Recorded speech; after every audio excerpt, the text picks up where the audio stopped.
2, 1. Hi, my name is Sarah Haeder, and this is my Persuasive Speech.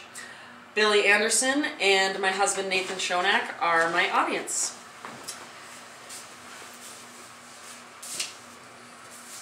So, what if you woke up tomorrow and you broke your arm? Or you thought you had pneumonia or strep throat? You went into the ER or the clinic nearest you, and the doctor wouldn't order any diagnostic tests or perform the surgery needed to set your broken bone. Instead, he told you, go home and pray for God's healing power first.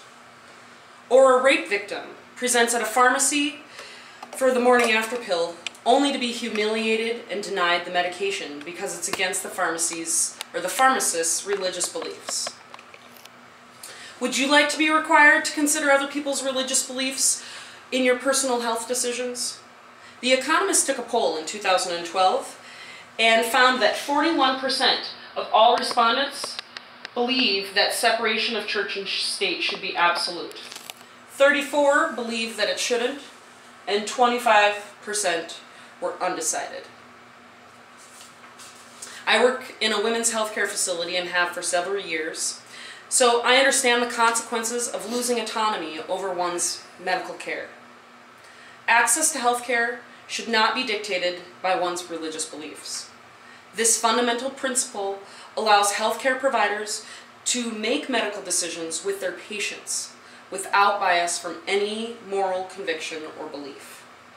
Today we're going to evaluate the tactics that the religious right has used to impede the separation of church and state within the healthcare industry.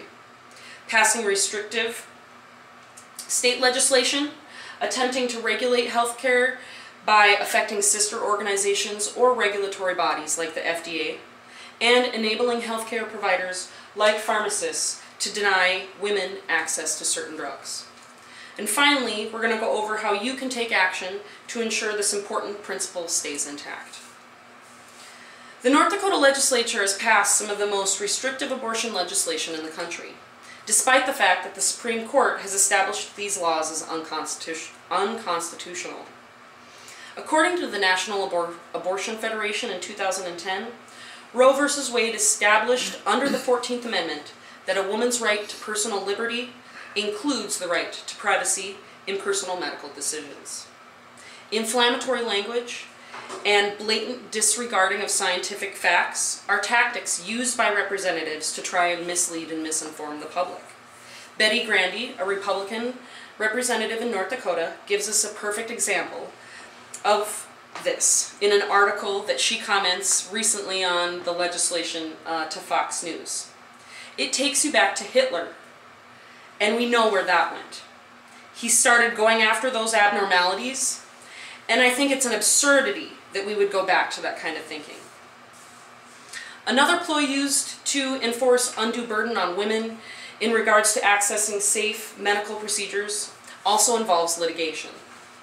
According to the Huffington Post, the North Dakota legislature is attempting to regulate how medication is used and administered by restricting drugs to the FDA labeled use, when hundreds and thousands of drugs are used for off-label purposes every day.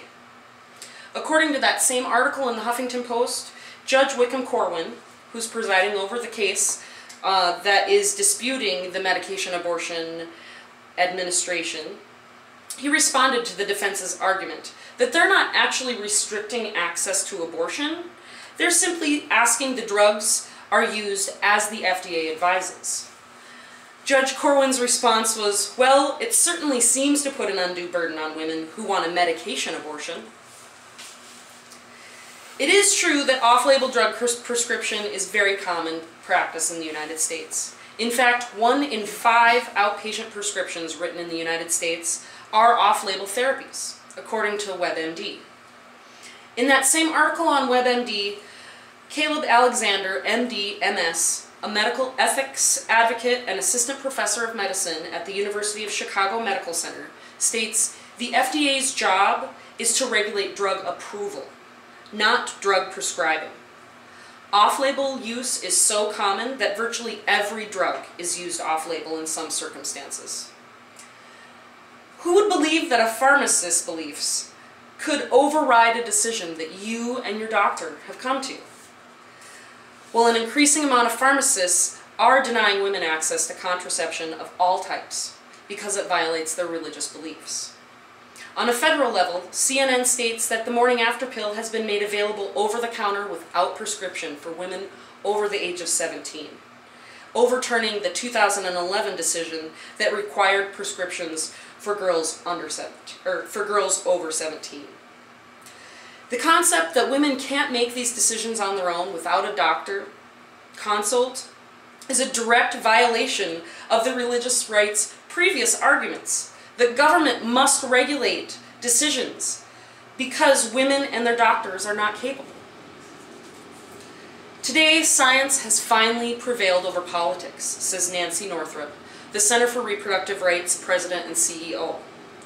This landmark court decision has struck a huge blow to the deep-seated discrimination that has for too long denied women access to a full range of safe and effective birth control methods, as stated on the National Abortion Federation website. Now that we've gone over some of the ways religion has challenged the separation of church and state, what can you do to ensure that this core American value is left intact?